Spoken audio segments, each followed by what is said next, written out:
আসসালামু আলাইকুম। কেমন আছেন সবাই? আশা করছি সবাই খুবই ভালো আছেন। আলহামদুলিল্লাহ আমিও খুব ভালো আছি। Welcome to my channel Ruma kitchen. আজকে আমি যে রেসিপিটা আপনাদের সঙ্গে শেয়ার করছি সেটা হলো ডিমের দো পেঁয়াজা। কীভাবে ডিমের দো পেঁয়াজা আমি করছি সেটা আপনারা প্রথম থেকে শেষ পর্যন্ত আমার ভিডিওটা দেখতে থাকুন এবং আমার পাশে থাকুন। আশা করছি আপনার রান্নাটা আপনাদের খুবই ভালো লাগবে। রান্নাটা যদি আমার ভালো লেগে থাকে তাহলে অবশ্যই কিন্তু আমার চ্যানেলটিকে সাবস্ক্রাইব করবেন, কমেন্ট করবেন, অবশ্যই একটা লাইক দিয়ে দেবেন। গ্যাসের মধ্যে আমি একটা কড়াই বসিয়ে দিয়েছি। এবার এখানে আমি সরষের তেল দেব। তেলটা গরম হয়ে গেছে। এবার আমি তেলের মধ্যে আলুগুলো দিয়ে দেবো ভাজার জন্য।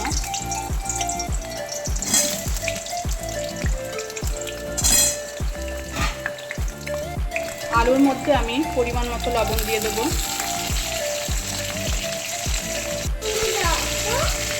পরিমাণ মতো হলুদ দিয়ে দেবো। আমি আলুটাকে লাল লাল করে ভাজা ভাজা করে নেব।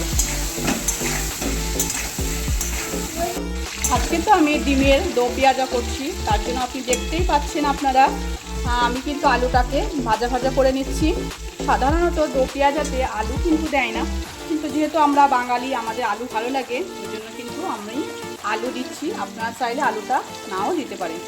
তাহলে দেখে নিন কীভাবে আমি তৈরি করছি ডিমের দো পেঁয়াজাটা। দেখতেই পাচ্ছেন আলুগুলো কিন্তু আমি লাল লাল করে ভেজে নিয়েছি।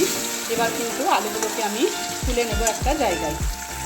এবার আমি ডিমগুলোকেও লাল লাল করে ভেজে নেব। ডিমের মধ্যে আমি পরিমাণ মতো হলুদ, পরিমাণ মতো লবণ দিয়ে দিচ্ছি। ডিমটাকে আমি লাল লাল করে ভেজে নেব। ডিমগুলো আমার লাল লাল করে ভাজা হয়ে গেছে। এবার কিন্তু ডিমগুলোকে আমি তুলে নেব। গ্যাসের মধ্যে আবারও আমি পরিমাণ মতো সরষের তেল দিয়ে দেব। তেলটা গরম হয়ে গেছে। তেলের মধ্যে আমি গোটা গরম মশলা দিয়ে দিলাম, দারচিনি, এলাচ আর লবঙ্গ। ফোড়নটা ভাজা ভাজা হয়ে গেলে আমি পেঁয়াজ কুচি দিয়ে দেবো। পেঁয়াজটাকে আমি একটু ভাজা ভাজা করে নেব।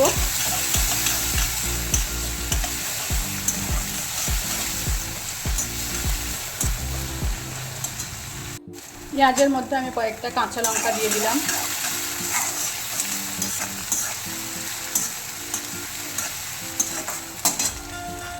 পেঁয়াজটা আমার হালকা ভাজা ভাজা হয়ে গেছে। এবার আমি 1 চামচ আদা রসুনের পেস্ট দিয়ে দেব। ভালো করে নাড়াচাড়া করে নেব।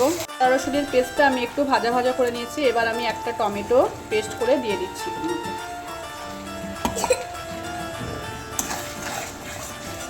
টমেটোটা দিয়ে আমি 1-2 মিনিট নাড়াচাড়া করে নিয়েছি। এবার আমি পরিমাণ মতো হলুদের গুঁড়ো দিয়ে দেবো। পরিমাণ মতো আমি লবণ দিয়ে দেবো। ভালো করে নাড়াচাড়া করে নেব। পরিমাণ মতো আমি জিরে গুঁড়ো দিয়ে দেবো।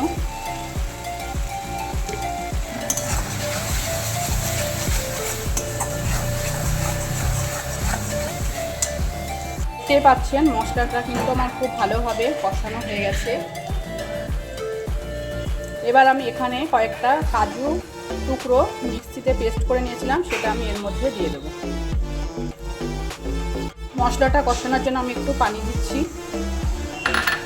ভালোভাবে মশলাটা কষিয়ে নেব। যেহেতু আমি কাজু বাদাম দিয়েছি ওই জন্য মশলাটা কিন্তু খুব ভালোভাবে কষাতে হবে, না হলে কিন্তু তলায় লেগে যাওয়ার খুব চান্স থাকে।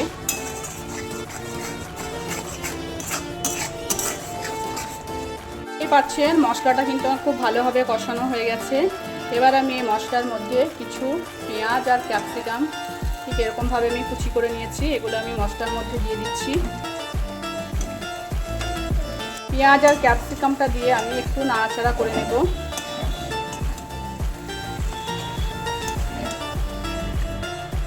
পেঁয়াজ আর ক্যাপসিকামটা দিয়ে আমি নাড়াচাড়া করে নিলাম। এবার আমি এখানে আলু দিয়ে দেব। আলুগুলো দিয়েও আমি নাড়াচাড়া করে নেব। পেঁয়াজ, ক্যাপসিকাম, আলু দিয়ে আমি খুব ভালোভাবে নাড়াচাড়া করে নিয়েছি। এবার আমি পরিমাণ মতো পানি দিয়ে দেবো। পরিমাণ মতো পানি দিয়ে আমি ঢাকা দিয়ে রেখে দেব 10 মিনিট আলুটা সেদ্ধ হওয়া পর্যন্ত।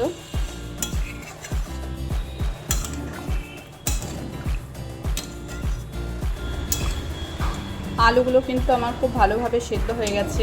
এবার আমি কিন্তু ডিমগুলো দিয়ে দেবো আলুর মধ্যে। ডিমগুলো দিয়ে আমি 10 মিনিট ফুটিয়ে নেব।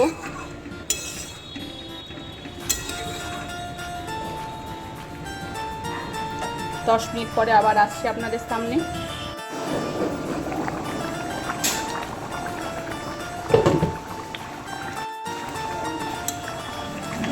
রান্নাটা কিন্তু আমার হয়ে গেছে।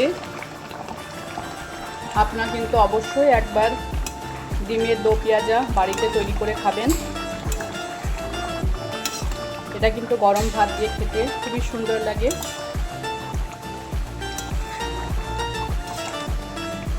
নামানোর পরে কিন্তু আর একটু ঘন হয়ে যাবে। এবার কিন্তু আমি গ্যাসটা বন্ধ করে দেবো।